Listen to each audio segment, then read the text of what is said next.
पाँचौं बिमस्टेक सम्मेलनमा प्रधानमन्त्री देउवाको सम्बोधन। कोरोनाले थलिएको अर्थतन्त्रको सुधार गर्न संयुक्त रूपमा लाग्नुपर्नेमा जोड।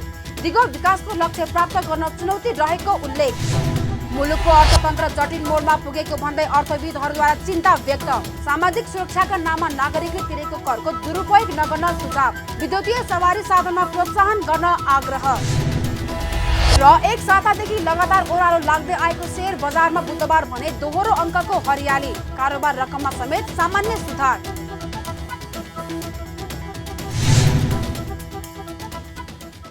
हामी छौं पल पल तपाईसँग, हिमाल पहाड तराईसँग, साथ छ हाम्रो बढ्ने कदमलाई। सलाम छ ती पोरखे हातहरूलाई, जिन्दगी सजाइदिन्छौँ हामी, हर सासको साथी बन्छौँ हामी। सुरक्षा अनि समृद्धि प्राण छ हाम्रो, हर आफू पनि बचौं, अरूलाई पनि बचाऊ। आजै नेपाल लाइफमा जीवन बिमा गरौँ। हामी हौ नेपाल लाइफ, किनकि जीवन अमूल्य छ।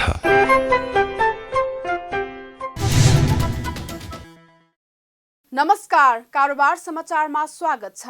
अब समाचार विस्तारमा। बहुक्षेत्रीय प्राविधिक तथा आर्थिक सहयोगका लागि बंगालको खाडीको प्रयास बिमस्टेकको 5औं शिखर सम्मेलनमा प्रधानमन्त्री शेर बहादुर देउवा सहभागी हुनुभएको छ।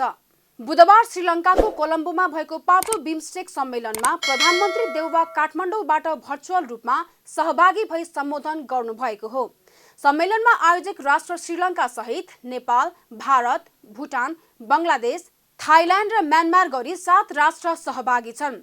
सम्मेलनमा भर्चुअल सम्बोधन गर्दै प्रधानमन्त्री देउवाले कोरोना भाइरस महामारीका कारण बिमस्टेक सदस्य राष्ट्रहरूको अर्थतन्त्र थप समस्यामा परेको भन्दै आगामी दिनमा यस्ता महामारी र विपदको सामना गर्न संयुक्त रूपमा तयारी गर्नुपर्ने बताउनुभयो। यस्तै सन् 2030 सम्म दिगो विकासका लक्ष्य प्राप्त गर्नका लागि कोरोना महामारीले निकै ठूलो चुनौती थपिएको भन्दै प्रधानमन्त्री देउवाले बिमस्टेकका सदस्य देशहरूले संयुक्त पहल गर्नुपर्नेमा समेत जोड दिनुभयो। It needs to chart our sustainable and resilient pathway to deal with the long-term economic, social and development consequences of COVID-19. In this connection, I would like to share with you that the vaccine drive in Nepal have been gaining a strong momentum. We have so far received over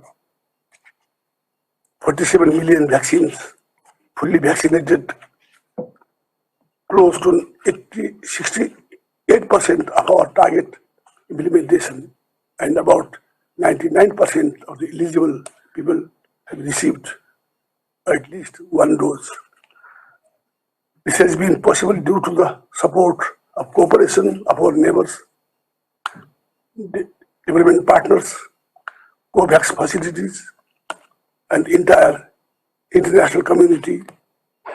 We remain grateful to them for their goodwill and valuable assistance. Second, with less than a decade left, our region is not tracked to achieve any substantial development goal by 2030. प्रधानमन्त्री देउवाले सम्मेलनले सूचना प्रविधिको हस्तान्तरणको बारेमा बडापत्र पारित गर्न लागेकोमा खुशी व्यक्त गर्दै बिमस्टेक सदस्य देशहरूका लागि कोसै ढुङ्गा हुने पनि विश्वास व्यक्त गर्नुभयो। उहाँले बिमस्टेक क्षेत्र जलवायु परिवर्तनका कारण पनि खतरामा रहेको भन्दै यस विरुद्ध प्रभावकारी कदम चाल्नुपर्ने सुझाव समेत दिनुभयो। सम्मेलनले बिमस्टेक बडापत्र पारित गरेको छ। भर्चुअल हस्ताक्षर समारोहपछि शिखर सम्मेलनले बिमस्टेक बडापत्र पारित गरेको परराष्ट्र मन्त्रालयले जनाएको छ। नेपालको तर्फबाट प्रधानमन्त्री देउवाले बडापत्रमा हस्ताक्षर गर्नुभयो। सम्मेलनले 3 वटा नयाँ सम्झौता पनि अनुमोदन गरेको छ। ती मध्ये 2 वटा सम्झौता पत्रमा परराष्ट्र मन्त्री डाक्टर नारायण खड्काले नेपालको तर्फबाट हस्ताक्षर गर्नुभएको मन्त्रालयले जनाएको छ। परराष्ट्र मन्त्रीले हस्ताक्षर गरेका सम्झौतामा आपराधिक मामिलामा पारस्परिक कानुनी सहयोग सम्बन्धी बिम्स्टेक महासन्धि र श्रीलङ्काको कोलम्बोमा बिम्स्टेक प्रविधि हस्तान्तरण संरचना स्थापना सम्बन्धी आबद्धता रहेका छन्। त्यसैगरी परराष्ट्र मन्त्रालयका महासचिव घनश्याम भण्डारीले बिम्स्टेक सदस्य राष्ट्रका कूटनीतिक प्रतिष्ठान प्रशिक्षण संस्थाहरूबीच पारस्परिक सहयोग सम्बन्धी समझदारी पत्रमा हस्ताक्षर गर्नुभयो।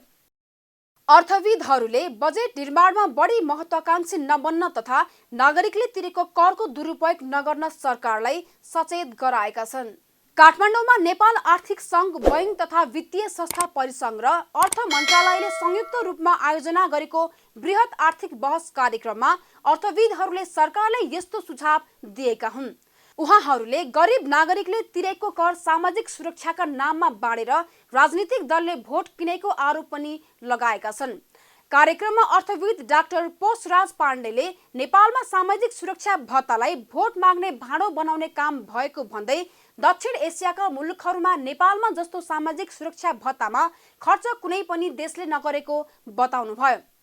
उहाँले सरकारले बजेटको 12% बजेट सामाजिक सुरक्षा भत्ताका विभिन्न कार्यक्रम अन्तर्गत बाँड्ने गरेको स्मरण गराउँदै सामाजिक सुरक्षाका नाममा हुने खर्च दीर्घकालमा धान्न गाह्रो हुने बताउनुभयो। गरिबबाट उठाएको पैसा धनीहरूलाई कहिलेसम्म बाँडिराख्ने भन्दै प्रश्न गर्दै पाण्डेले सरकारले यसरी भोट किन्नको लागि सामाजिक सुरक्षामा पैसा बाँड्ने हो भने मुलुकमाथि जान नसक्ने दाबी समेत गर्नुभयो। It's 3.9% मतलब अफ आवर GDP बजेटमै हेर्ने हो भने 12%को हाराहारीमा हामी सोसल सेक्युरिटीमा हामी खर्च गरिरहेछौँ। अनि सोसल एसिस्टेन्सकै कुरा गर्ने हो भनेदेखि it's about 1.5% of our GDP। त्यो भनेको साउथ एसियामा त्यति कुनै मुलुकको पनि छैन। त्यो चाहिँ खर्च गर्ने हाम्रो हैसियत छ। त्यसैले सोसल एसिस्टेन्स त्यो गरिबबाट उठाएको पैसा मनपरी बाँड्न पाइन्छ। यहाँ समस्या यो टार्गेटेड भएन भने एउटा म गर्नु वृद्ध भत्ता भनेर भन्यो, भोट किन्ने भने यो चाहिँ वृद्ध भत्ता कि यो सबै वृद्धहरू यो चाहिँ दिनुपर्ने छन् त? नागेका गरिब मान्छे पाउन गाह्रो छ।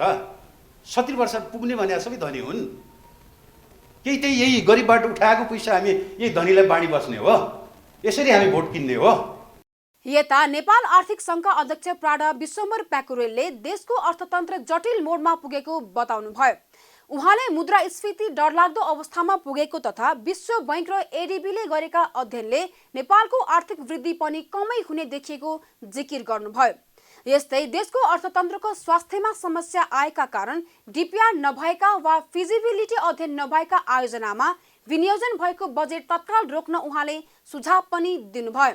अनावश्यक ठाउँमा फिजिबिलिटी स्टडी पनि नभइकन डीपीआर पनि नभइकन ठुलो अमाउन्ट छुट्याइएका रकमहरू खर्च हुन सक्ने सम्भावना पनि थिएन।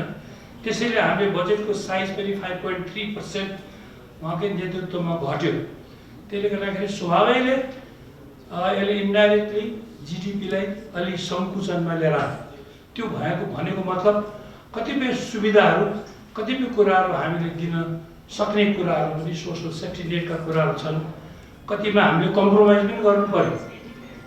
त्यसले पनि एउटा इन्डिकेसन हो कि अब हाम्रो स्थिति के हुँदैछ भनेर।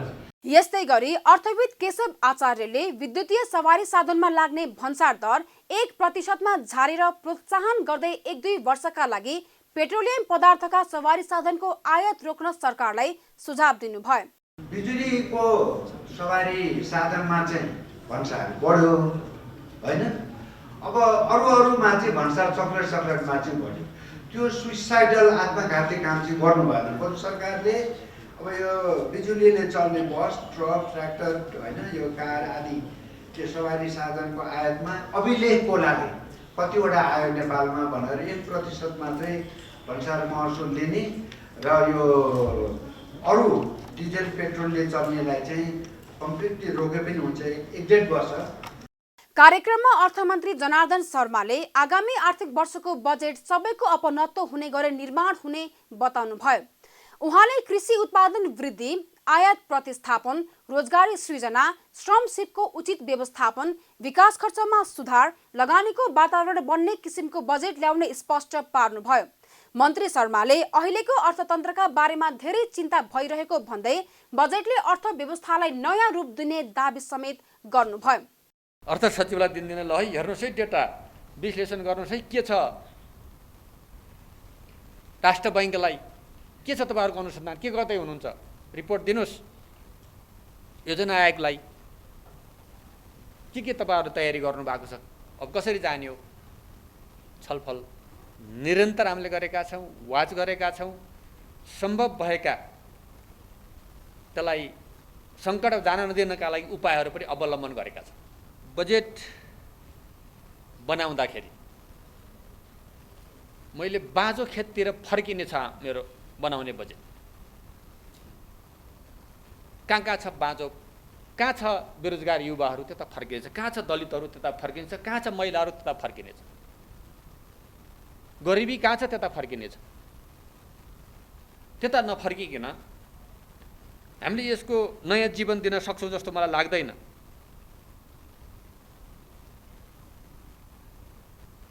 किसानले आफ्नै बारीमा बजेट आएको देखोस् व्यवसायीले आफ्नै व्यवसायमा बजेट आएको देखोस् उद्योगीले आफ्नै उद्योगमा बजेट आएको उज्यालो भएको देखोस् त्यस्तो बनाउनका लागि के छ सुझाव पाऊँ भनेर हो यो कार्यक्रम गरेको।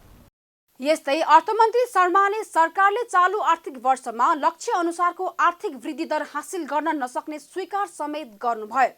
सरकारले चालु आर्थिक वर्षमा 7% को आर्थिक वृद्धि दर हासिल गर्ने लक्ष्य लिएको थियो तर आर्थिक वर्ष सकिन करिब 3 महिना बाँकी हुँदा अर्थमन्त्रीले लक्ष्य अनुसारको आर्थिक वृद्धि दर हासिल हुन सम्भव नदेखिएको उहाँले बताउनुभयो। कार्यक्रममा अर्थ सचिव मधु कुमार मरासिनीले भने पछिल्लो समय रुस र युक्रेन युद्धका कारण मुलुकको अर्थतन्त्रमा चुनौती देखिएको भन्दै आन्तरिक भन्दा बाह्य कारण अर्थतन्त्र समस्यामा परेको बताउनुभयो। अर्थविदहरूले दिएको सुझावले यस्ता समस्या समाधान गर्न सहयोग मिल्ने भन्दै उहाँले तरलता अभाव रेमिट्यान्स लगायतका बारेमा सरकारले निगरानी गरिरहेको समेत बताउनुभयो। भक्तपुरमा करिब 2 अर्ब रुपैयाँको लगानीमा कृषि तथा तरकारी बजार सञ्चालनमा आएको छ। व्यवसायी दुर्गा प्रसाईको लगानीमा बुधबारबाट सूर्य विनायक र जगाती बीचको अरनिको राजमार्ग सँगै जोडिएको सूर्य विनायक नगरपालिका 8 मा अहिलेसम्मकै ठूलो कृषि तथा तरकारी बजार सञ्चालनमा आएको हो। बजारको उद्घाटन पूर्व प्रधानमन्त्री एवं नेकपा एमालेका अध्यक्ष केपी शर्मा ओलीले गर्नुभयो। झण्डै 50 रोपनी क्षेत्रफलमा फैलिएको उक्त बजारमा 2200 वटा स्टल रहेको सञ्चालक प्रसाईले जानकारी दिनुभयो। उहाँले 4400 जनालाई रोजगारी दिने भन्दै भक्तपुरवासीलाई मुख्य प्राथमिकता दिने पनि बताउनुभयो। उहाँले बजार बिचौलियाहरूबाट मुक्त राख्ने घोषणा गर्दै स्थानीय किसानको तरकारी उचित मूल्यमा खरिद गरी उपभोक्तालाई सुपथ मूल्यमा उपलब्ध गराउने उद्देश्यले बजार स्थापना गरिएको समेत दावी गर्नुभयो। सुरुवातमै हामी 50 रोपनी जग्गामा फैलिएका छौँ र हामीसँग यति नै बेला 2200 स्टल छन्। यो 2200 स्टलमा कम्तीमा 4400 जनाले प्रत्यक्ष रोजगारीको अवसर पाउनुहुनेछ र यसमा भक्तपुरवासी तपाईँ दाजुभाइ दिदी बहिनीहरूलाई पहिलो प्राथमिकता दिइनेछ। यो कृषि बजारले त्यो बिचौलियाबाट खास किसानलाई मुक्त गर्ने र किसानले उत्पादन गरेको अनाजको उचित मूल्य प्रदान गर्ने प्रयत्न गर्नेछ। म आजै घोषणा गर्दछु हामी यो कृषि थोक बजारलाई बिचौलियाहरूबाट मुक्त राख्नेछौँ। तरकारी बजार स्थापनाबाट 10,000 भन्दा बढी किसानलाई फाइदा पुग्ने उहाँको दाबी छ। सार्वजनिक खरिद नियमावलीको 11औं संशोधनमा विद्यमान त्रुटि तत्काल सच्याउन नेपाल निर्माण व्यवसायी महासंघले सरकारलाई दबाब दिन सुरु गरेको छ।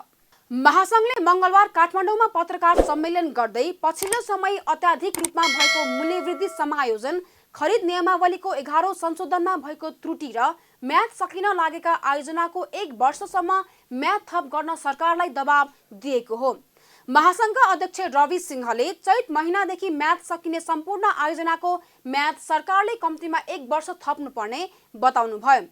कोभिड महामारीका कारणले समय सकेका आयोजनाहरूको म्याद चैत महिनासम्म मात्रै रहेको भन्दै अध्यक्ष सिंहले आयोजनाको म्याद नथपिएमा निर्माण कार्य नै अवरुद्ध हुने चेतावनी दिनुभयो। उहाँले सार्वजनिक खरिद नियमावली 6औं संशोधन र अघिल्लो सरकारले म्याद थप गरेर कार्यान्वयन गरेको कारण अहिले निर्माण उद्योग समस्यामा परेको आरोप लगाउनुभयो।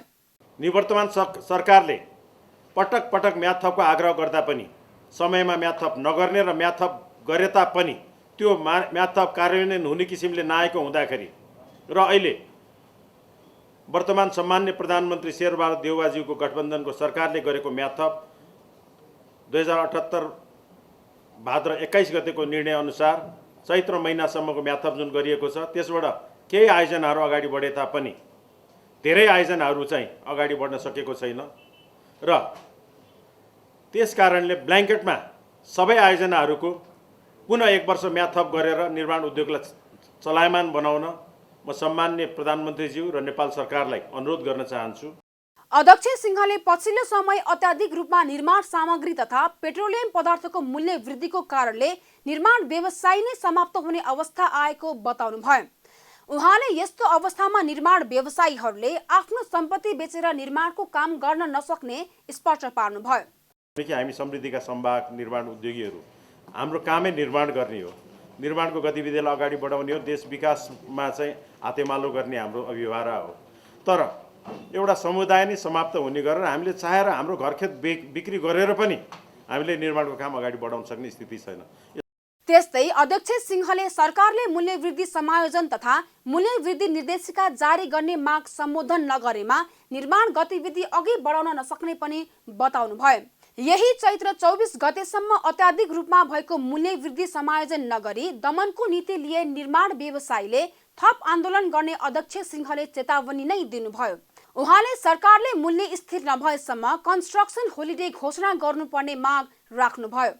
अहिले अप्रत्याशित रूपमा मूल्य वृद्धि भएको, सामान्यतया यसरी मूल्य वृद्धि हुँदैन थियो। राज्यले यसलाई सम्बोधन गर्न सक्दैन भने हामी राज्यसँग सहकार्य गर्न तयार छौँ। यो मूल्य स्थिर नभएसम्म, मूल्य सामान्य अवस्थामा नआएसम्म हामी राज्यसँग सहकार्य गरेर त्यस अवधिसम्मको समयलाई चाहिँ कन्स्ट्रक्सन होलिडे राज्यले घोषणा गरोस्, हामी त्यसको लागि त्यसरी सहकार्य गर्न राज्यसँग तयार छौँ। महासंघले निर्माण क्षेत्रलाई लक्षित गरेर ल्याएको बीमा निर्देशिका खारेज र आयोजनाको भुक्तानीको सुनिश्चितता गर्नुपर्ने माग समेत गरेको छ। एक सातादेखि लगातार रूपमा ओह्रालो लाग्दै आएको शेयर बजारमा बुधबार भने दोहोरो अङ्कको हरियाली छाएको छ। शेयर बजार मापन गर्ने नेप्से परिसूचक बुधबार 40.68 अङ्कले बढेर 2568.25 अङ्कमा उक्लिएको हो। नेप्से अघिल्लो दिनको तुलनामा 1.61% बढेको छ। पछिल्लो 5 दिनदेखि लगातार रूपमा ओह्रालो लाग्दै नेप्से 2527.58 अङ्कमा झरेको थियो। आज समग्र परिसूचक उच्च अङ्कले बढ्दा सबै समूहको परिसूचकमा हरियाली छाएको छ भने कारोबार रकममा समेत सामान्य बढोत्तरी आएको छ। आज अन्य समूहको परिसूचक सबैभन्दा धेरै 4.13% बढेको छ। यस्तै विकास बैंक समूहको परिसूचक 3.32, वित्त समूहको परिसूचक 3.29, लगानी समूहको परिसूचक 2.76, होटल तथा पर्यटन समूहको परिसूचक 2.15 र जलविद्युत समूहको परिसूचक 2.51% बढेको छ। बीमा, लघु वित्त, उत्पादन मूलक र म्युचुअल फन्ड समूहको परिसूचक पनि 1% भन्दा धेरैले बढ्दा वाणिज्य बैंक र व्यापार समूहको परिसूचक भने 1% भन्दा कमले मात्रै बढेको छ। दिनभर कुल 232 कम्पनीको 45,02,000 किता शेयर 2,25,01,00,000 रुपैयाँ बराबरमा किनबेच भएको छ। अघिल्लो दिन 38,90,000 किता शेयर 1,75,06,00,000 रुपैयाँ बराबरमा खरिद बिक्री भएको थियो। बढेको बजारमा 4 कम्पनीको शेयर मूल्य सर्किट लेभलमा कारोबार भएको छ। इमर्जिङ नेपालको शेयर मूल्य 10%ले बढेको छ। बढेको बजारमा सिद्धार्थ इन्स्योरेन्सको सबैभन्दा बढी 11,27,00,000 रुपैयाँ बराबरको शेयर कारोबार भएको छ। सञ्चार तथा सूचना प्रविधि मन्त्री ज्ञानेन्द्र बहादुर कार्कीले ज्येष्ठ पत्रकार वृत्ति कोष वितरणका लागि मापदण्ड बनाउने काम अन्तिम चरणमा पुगेको बताउनु भएको छ। सरकारका प्रवक्ता समेत रहनुभएका मन्त्री कार्कीले 65 वर्ष माथिका पत्रकारहरूलाई जीवनयापनमा सहयोग पुगोस् भनेर व्यवस्था गरिएको सो कोष वितरणका लागि मापदण्ड बनाउने काम अन्तिम चरणमा पुगेको बताउनु भएको हो। नेपाल पत्रकार महासंघको 67औं स्थापना दिवसको अवसर पारेर बुधबार काठमाडौँमा आयोजित कार्यक्रममा बोल्दै उहाँले पत्रकार तथा आम सञ्चार क्षेत्रको सबै सेवाहरू सूचना प्रविधिको माध्यमबाट हुने गरी आगामी आर्थिक वर्षबाट सूचना प्रविधि प्रणालीको विकासको लागि काम भइरहेको पनि बताउनुभयो। त्यस अवसरमा मन्त्री कार्कीले श्रमजीवी पत्रकारहरूको हक हित तथा उनीहरूको भौतिक सुरक्षा गर्न सरकार प्रतिबद्ध रहेको पनि दोहोर्याउनुभयो। ज्येष्ठ पत्रकारहरूको जीवनयापनमा सहयोग पुगोस् भन्ने उद्देश्यले रु 5,32,00,000 पत्रकार वृत्ति कोष स्थापना गरेको छ। यसबाट प्राप्त हुने ब्याज आम्दानीबाट 65 वर्ष माथिका पत्रकारहरूलाई वृत्ति कोष मापदण्ड तयार गरी स्वीकृत गर्ने चरणमा रहेको छ। प्रेस स्वतन्त्रता र पत्रकारहरूको सुरक्षाप्रति अहिलेको वर्तमान सरकार प्रतिबद्ध रहेको छ। नेपालको संविधानले नै संवैधानिक हकको रूपमा प्रेस तथा सूचनाको हकको प्रत्याभूति गरेको छ। आम नागरिक समक्ष सूचनाको पहुँच, सूचनाको हक कार्यान्वयन तथा पत्रकारहरूको हितका लागि सरकारले विभिन्न नीतिगत, कानुनी, संस्थागत व्यवस्था गर्नुको साथै विभिन्न कार्यक्रमहरू समेत ल्याएको छ। कार्यक्रममा नेपाल पत्रकार महासंघका अध्यक्ष विपुल पोखरेलले आम सञ्चार नीति कार्यान्वयन हुने गरी तत्काल कानुन बनाउन सरकारको ध्यानाकर्षण गराउनुभयो। उहाँले श्रमजीवी पत्रकारहरूको न्यूनतम पारिश्रमिक वृद्धि गर्न सरकार उदासीन बनेको भन्दै असन्तुष्टि समेत व्यक्त गर्नुभयो। स्वास्थ्य तथा जनसङ्ख्या मन्त्री विरोध खतिवडाले सरकारले स्वास्थ्य बीमाको दायरामा सबै नेपाली आउन सके उपचारमा सहजता हुने बताउनु भएको छ। बुधबार नेपाल पत्रकार महासंघको 67औं स्थापना दिवसको अवसरमा बोल्दै मन्त्री खतिवडाले यस्तो बताउनु भएको हो। उहाँले पत्रकारहरूको स्वास्थ्य उपचारको लागि स्वास्थ्य मन्त्रालय, सञ्चार मन्त्रालय र नेपाल पत्रकार महासंघ बीच समन्वय र सहकार्य गरेर अघि बढ्न सकारात्मक रहेको पनि बताउनुभयो। मन्त्री खतिवडाले श्रमजीवी पत्रकारको लागि 7 लाख रुपैयाँसम्मको दुर्घटना बिमा यस अघिको बजेटमा ल्याइएको भए पनि अहिलेसम्म कार्यान्वयन नहुनुले चिन्तित बनाएको बताउनुभयो। उहाँले पत्रकारका हक हितका लागि उचित प्रस्ताव लिएर मन्त्रालयमा आउन पनि महासंघलाई आग्रह गर्नु भएको छ।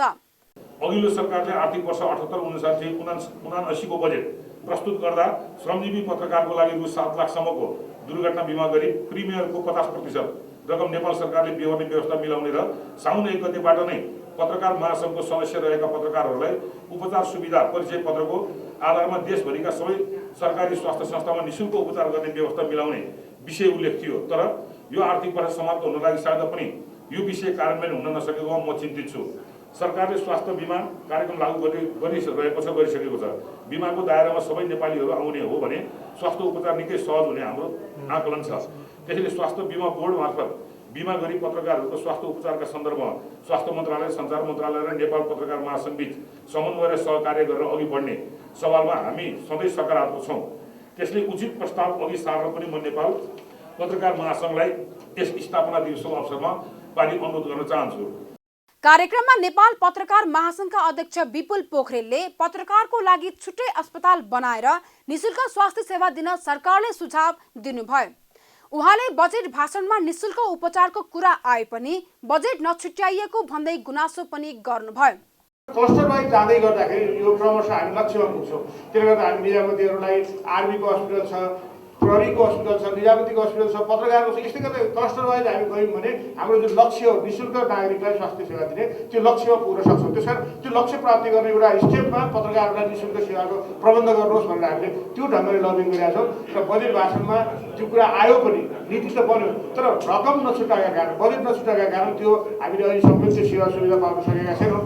महासंघले आफ्नो 67औं स्थापना दिवसको अवसरमा आज बिहान काठमाडौँको सिनामङ्गलदेखि सञ्चारग्रामसम्म प्रभात फेरी, रक्तदान र निशुल्क स्वास्थ्य शिविर सञ्चालन गरेको छ।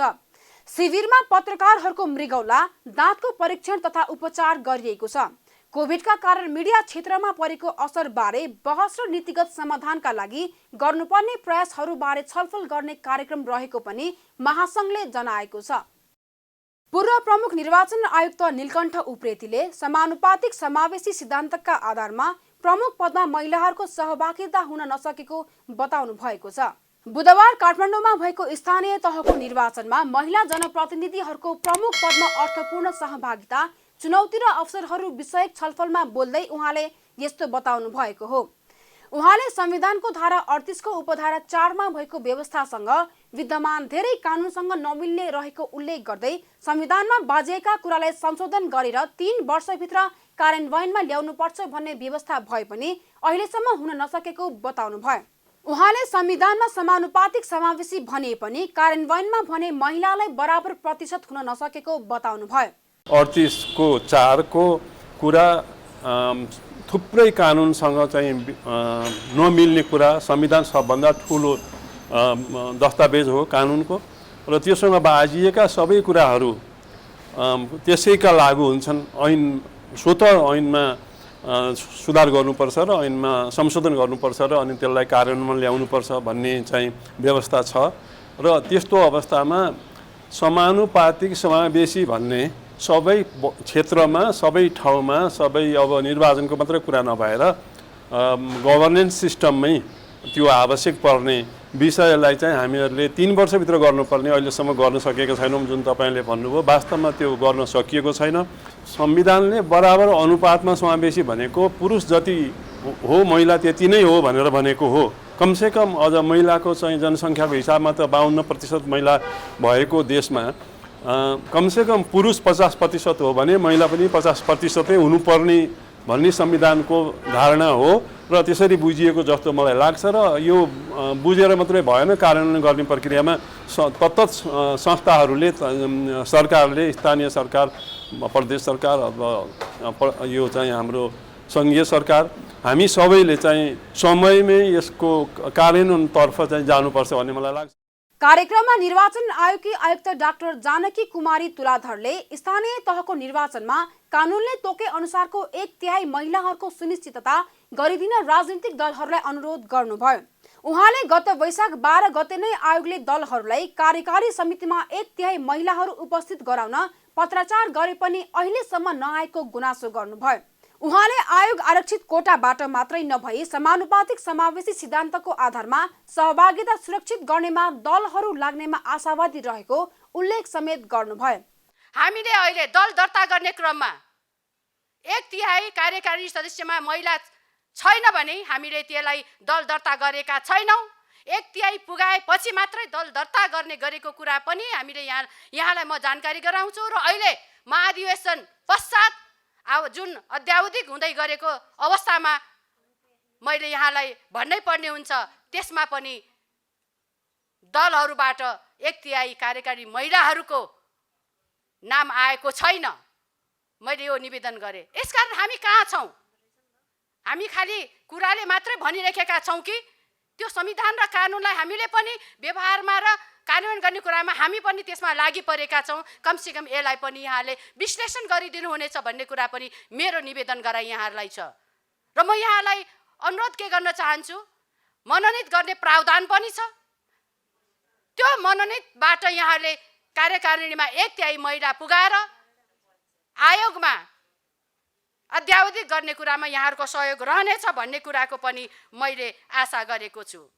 कार्यक्रममा अन्य विज्ञहरूले पनि अहिलेको सरकार भनेको प्रतिनिधित्वको कुरा मात्रै नभई प्रमुख पदमा उपस्थितिको कुरा भएको भन्दै समानुपातिक समावेशी सिद्धान्तको आधारमा सहभागी हुनुपर्ने बताएका छन्।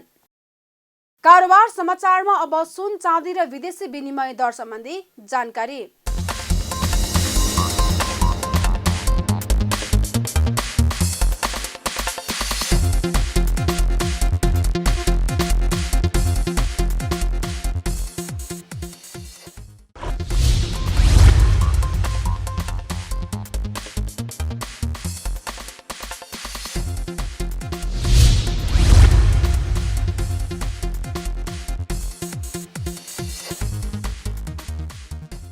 विदा हुनु अघि अहिलेसम्मका प्रमुख समाचार फेरि एकपटक। 5औं बिमस्टेक सम्मेलनमा प्रधानमन्त्री देउवाको सम्बोधन। कोरोनाले थलिएको अर्थतन्त्रको सुधार गर्न संयुक्त रूपमा लाग्नु पर्नेमा जोड। दिगो विकासको लक्ष्य प्राप्त गर्न चुनौती रहेको उल्लेख। मुलुकको अर्थतन्त्र जटिल मोडमा पुगेको भन्दै अर्थविदहरूद्वारा चिन्ता व्यक्त। सामाजिक सुरक्षाका नाममा नागरिकले तिरेको करको दुरुपयोग नगर्न सुझाव। विद्युतीय सवारी साधनमा प्रोत्साहन गर्न आग्रह। र एक सातादेखि लगातार ओह्रालो लाग्दै आएको शेयर बजारमा बुधबार भने दोहोरो अङ्कको हरियाली। कारोबार रकममा समेत सामान्य सुधार।